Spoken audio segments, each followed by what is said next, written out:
how do we deepen interactions and integration? Well, to help us with this discussion is the Principal Secretary in the Ministry of East African Community, that is Dr. KBC Desai. This will be our discussion plus more. Thank you very much indeed for finding time to be with us. This discussion we are having here is coming at a time when, Kenya and Uganda, they look like they have renewed the areas of cooperation, like they have established a new engagement platform with the recent visit by the president.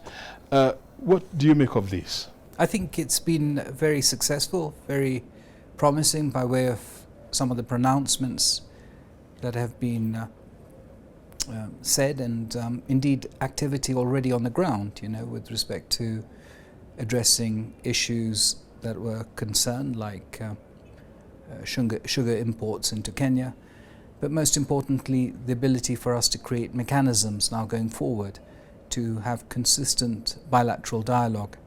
And this indeed really is supportive and facilitative of the overall EAC region with respect to ensuring that as much efficiencies are there within the common market, the customs union, the monetary union, all with the view of ensuring that as a bloc we stand to gain more by way of ensuring that we promote greater intra-trade between ourselves, promoting greater value chains for export purposes, and having a position, a platform in order to invest heavily in opportunities for external value addition in view of the growing consumption across the globe in certain areas like agriculture, where developing countries are consuming more than 60 to 70% of their produce from external sources. So this promotes the opportunity for us to build upon these relationships with the view of a value proposition and a co-beneficial relationship which supports aspirations of industrialization, prosperity, development, and so on. Mm-hmm. And when you look at the East African community, it's made up of 6 members. At some point, it was billed as one of the fastest integrating bloc in the world. But since it was reformed again back in 1999, intra-regional trade still stands at 15%. SME's contribution to the regional economy, is less than 25%.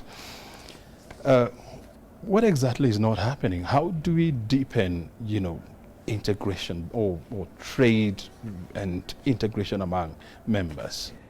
The 4 pillars, for example, the customs union, the ability for us to establish one-stop border posts which promote greater efficiency by way of goods crossing partner states. These are fully integrated custom systems which have all the different agencies like security and health all fully integrated together with the tax structures. And that harmonization then promotes greater levels of throughput of goods. And so what was taking a day to clear now takes an hour or so. And in terms of movement of people, it's usually less than 10 to 15 minutes. So this has greatly contributed to the overall development of trade between partner states, in particular the trade which is sustained from abroad and into countries. We've seen exceptional efforts even in these COVID-19 times to keep the borders open. And this is primarily because of a consensus between states to promote a multi-agency effort. Partner states have brought ministries together to ensure that they've had to address all the hindrances, thereby promoting not only the international standards with respect to health protocol, within the partner states, but now going on to facilitating by way of driver applications which enable certificates to be verified online, and now even an e-health pass which promotes greater levels of productivity for drivers to cross across opportunities. Efforts have been put in place by way of the consolidation of the single customs territory, the efforts towards ensuring that NTBs are addressed. In the year 2020, 16 NTBs were addressed.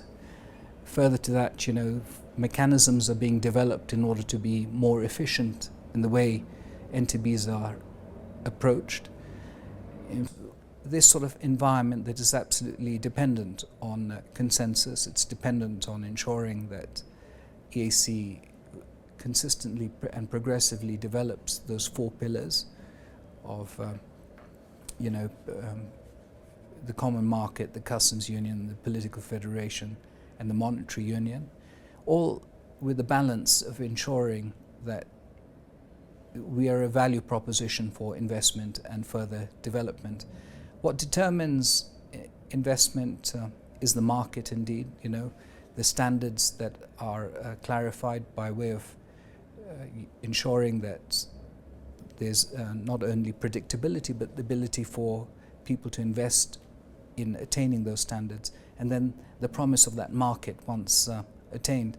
And I think that you're beginning to see this within the EAC by way of value chains that attract greater levels of investment and cooperation. The complex world of business depends on a very close link between the productive sector, the farmers, as well as the public sector, in order to ensure that we are able to not only align but promote greater levels of integration towards these common efforts. Yeah.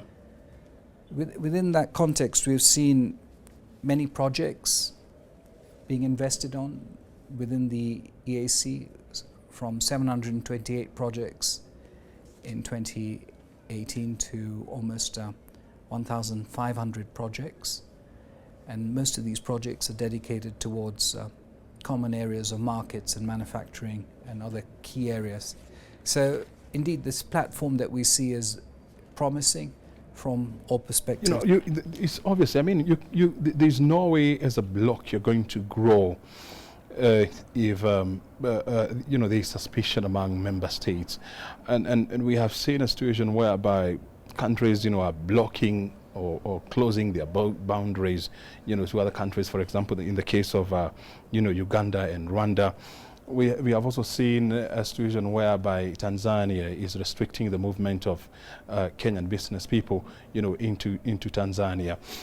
And so how should these issues be addressed to ensure that yes, when you look at the 7 priority areas for 2017 to 2021, it talks about enhancing the free movement of people, but when on the ground, somehow things are completely different.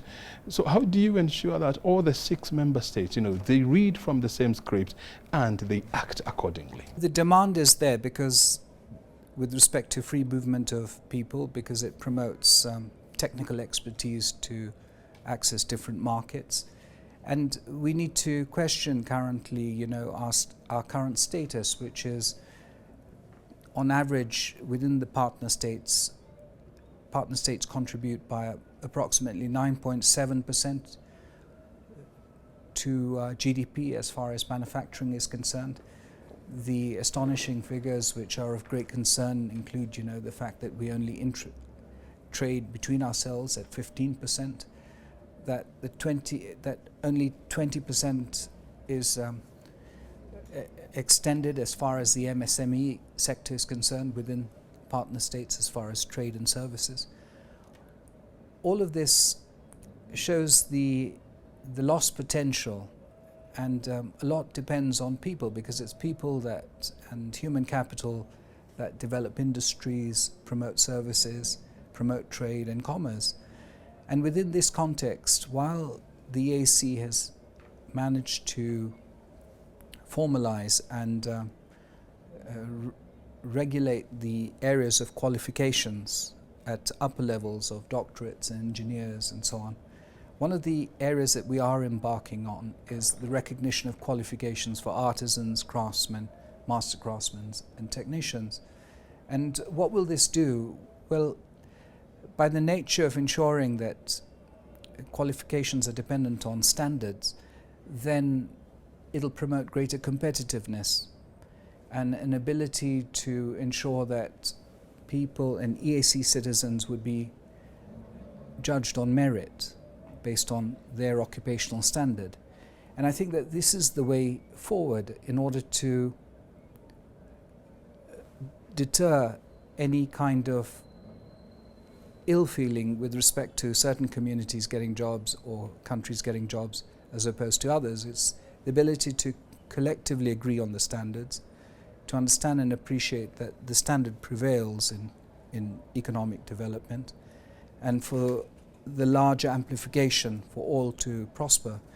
And it's from this perspective that the occupational standards that we develop would be also to an international potential, with the view of ensuring that the mobility is not only restricted within the EAC but also within the African Free Trade Area and into the global arena.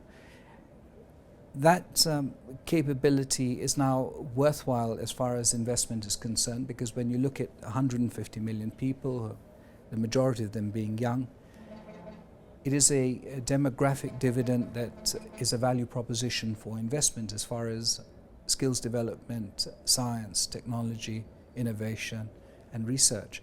And I think that within this context we have a chance within the EAC to ensure that it's drivers like technology, science and skills that really help us leapfrog from where we are into a platform which is highly equitable, promotes greater equality and ensures that all have the possibility by way of their skills and their preparation to join industry. And when you look at the bloc, I mean, with a combined GDP of almost 180 billion US dollars, where Kenya is a dominant economy, with almost 110 billion US dollars worth of an economy, then how do you create a platform where one country like Kenya is not viewed by others, with a smaller economy like South Sudan, for example, as a country that is likely to overrun, for example, their industries, their businesses, because of its advancement in the areas? Well, indeed, what the aspirations of various partner states are common by way of promoting greater levels of industrialization, the ability to be people-centric, for the EAC to permeate to all the EAC citizens, the ability for us to ensure that we promote greater security and health, as well as cooperation within the agricultural space in view of the extended markets and opportunities that exist. And it's within the context of these aspirations that the EAC institution and the treaty then tries to establish a fabric and a framework to promote this integration. And the way we would see it going forward is that indeed consistently the ability for us to ensure that markets are developed and accessible throughout the EAC is really a precursor to equity of access by partner states, and the value proposition for them to keep investing in a much larger market space, the ability for us to create links as a bloc as far as EAC is concerned with other international blocs like the European Union through the EPAs, or the ASEAN bloc, or the trading bloc between the United States and East Africa is absolutely critical. And I think that these are the sort of larger opportunities that come when we are able to optimize and collectively ensure that we collaborate and integrate by nature of our systems and promote the necessary structures from a systematic perspective of ensuring that we harmonize policies, legislations, regulations, standards, infrastructure, the ability to promote greater coordination, to the extent that a citizen from the East African community doesn't feel misplaced, that the economy is open to all and opportunities are amplified and extended to all. To illustrate further, a young person from Tanzania building a ship in Mombasa, for example, or a farmer from Nyeri being able to know that his harvest can be traded all the way into Congo. And it's that ability for us to create systems and create that ecosystem, which may not exist by way of our current status, but into the future holds every promise for us to invest as a community, as citizens, to establish this ecosystem. Yep. And we have seen a situation whereby some member states have gotten into trade agreements with countries outside the bloc. For example, in the case of Kenya, just the other day they signed a trade agreement with the United Kingdom after leaving the European Union. There are also discussions, trade discussions between Kenya and the United States that are still ongoing. And this has somehow ruffled or made some member states, to feel uncomfortable because they're supposed to trade as a bloc. But when you remember that, Kenya also went ahead and signed, the economic partnership agreement because some countries, within the bloc were delaying. So how do you remove this kind of feelings like some members are betraying others? And at the same time, how do you ensure that if a country is willing to move ahead because the others are delaying, they can do so as well? Within the treaty, there's a scope to ensure that you bring this to the attention of the Council and inform them of the opportunity. And as such, Kenya has made great efforts to ensure that a flexible arrangement exists so that, at a later date, a country that may not be ready at that particular time has a chance of joining. I think that within this context, this is a positive feature within the context of partner states as they come to consensus and agreement on areas of specialization in industry and service sectors, and in time to come promotes that ability to further aggregate by their presence.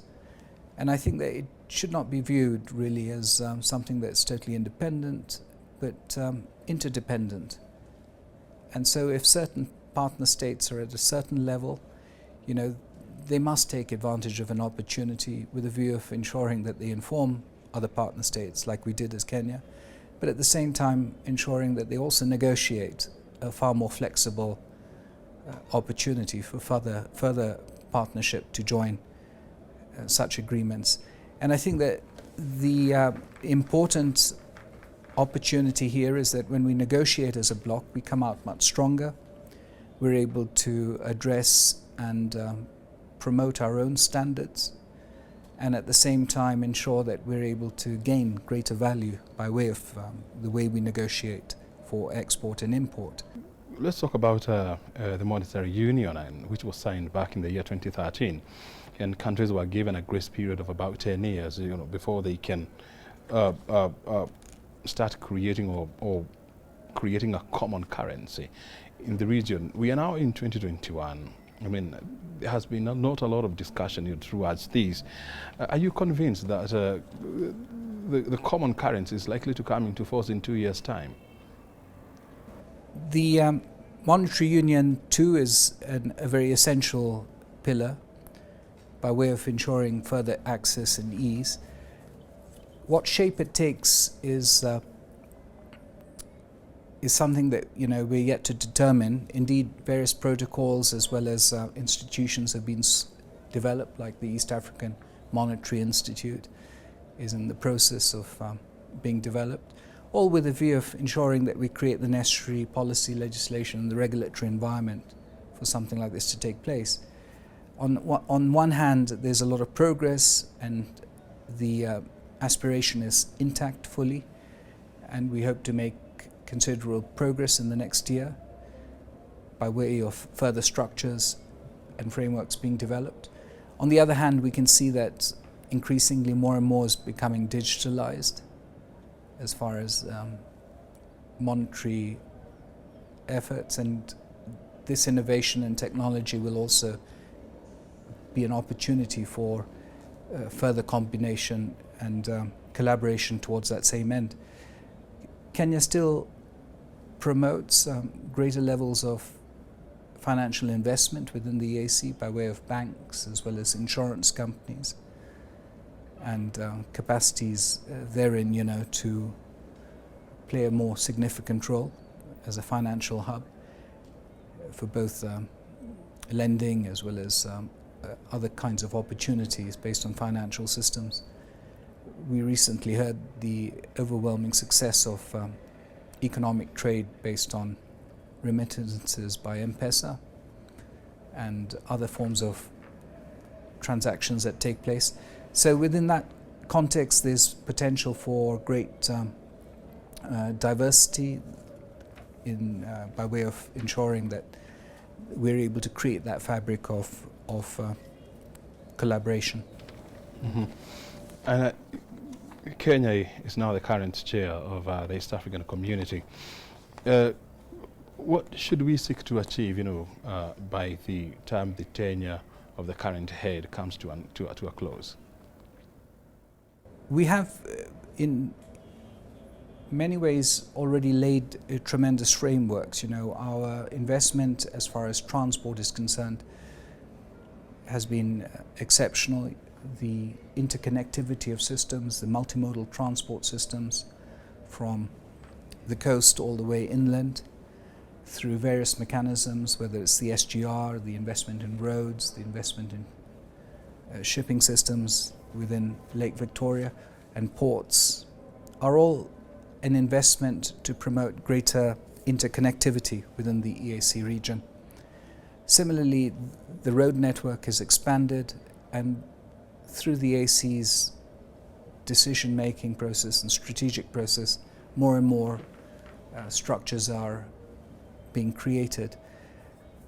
The ability for us to connect is absolutely critical.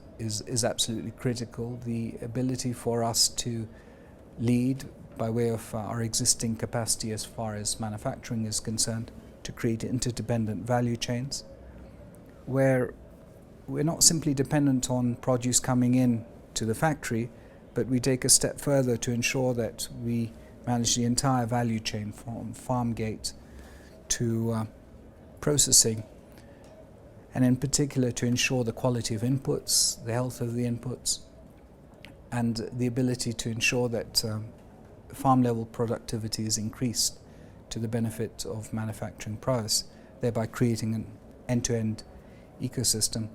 That cooperation in agriculture is essential in view of the huge potential as far as exports are concerned.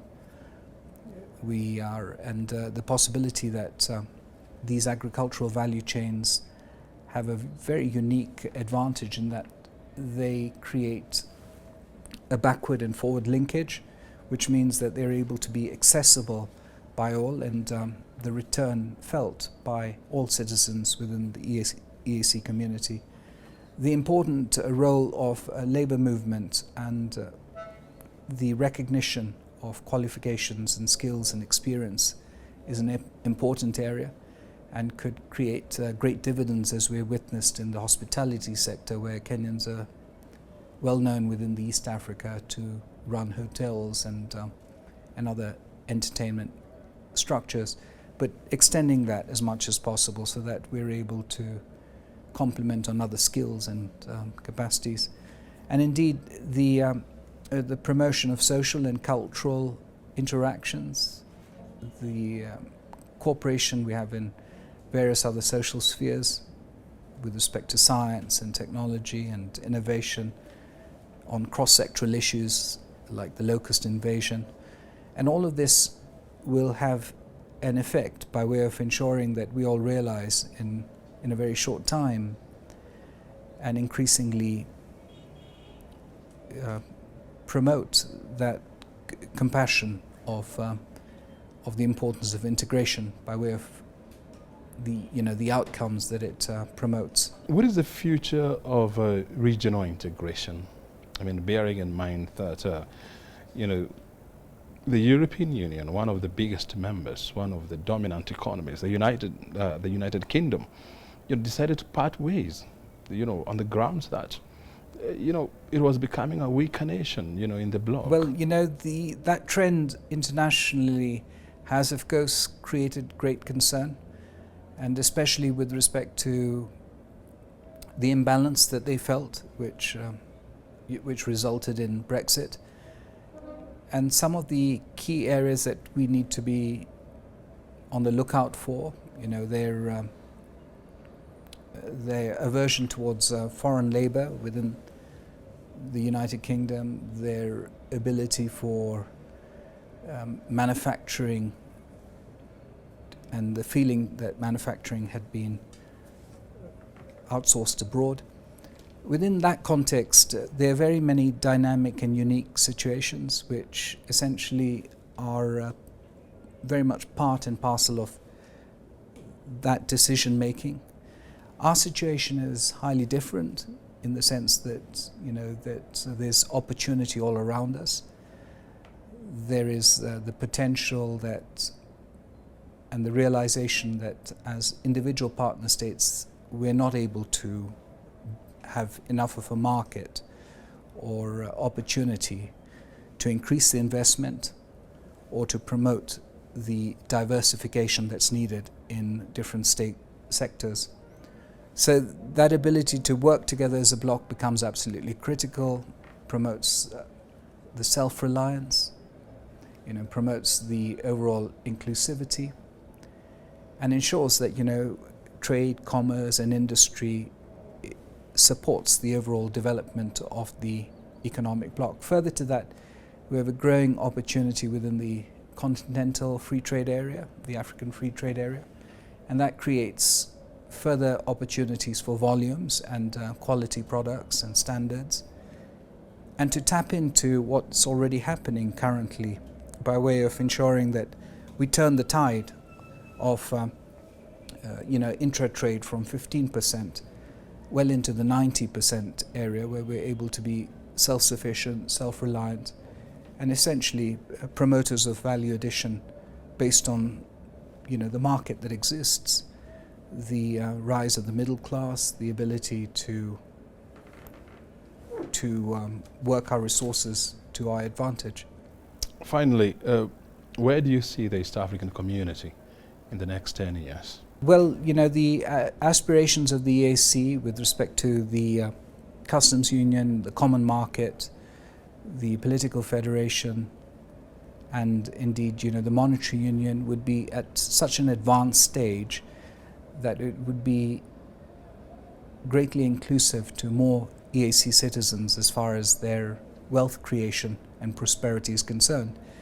And that is a target that we are looking at consistently. How do we ensure that it progressively increases the opportunity structures for all EAC citizens? So in 10 years, we'd hope that 100% of EAC citizens feel the benefit of the EAC and its programs, its policies.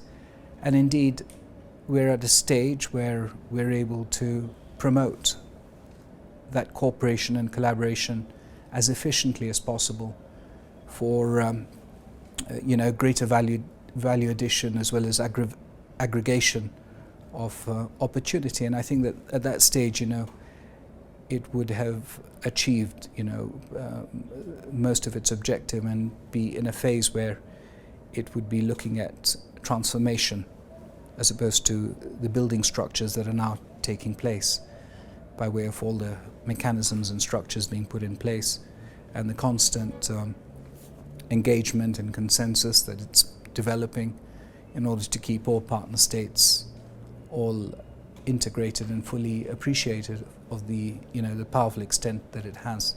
Thank you very much indeed for finding time to be with us on Inside Government, and all the best. Thank you. Very good. Well, we have been talking to Dr. Kevit Desai, He's the Principal Secretary, Ministry of East African Community, of course joining us to help us understand what's happening within the bloc. And according to him, regional integration is the way to go. Very optimistic that in the next 10 years, the EAC will be much more integrated and will be a force to reckon with, not only here in Africa, but around the world. You have been watching Inside Government. My name is O'Brien Kimani.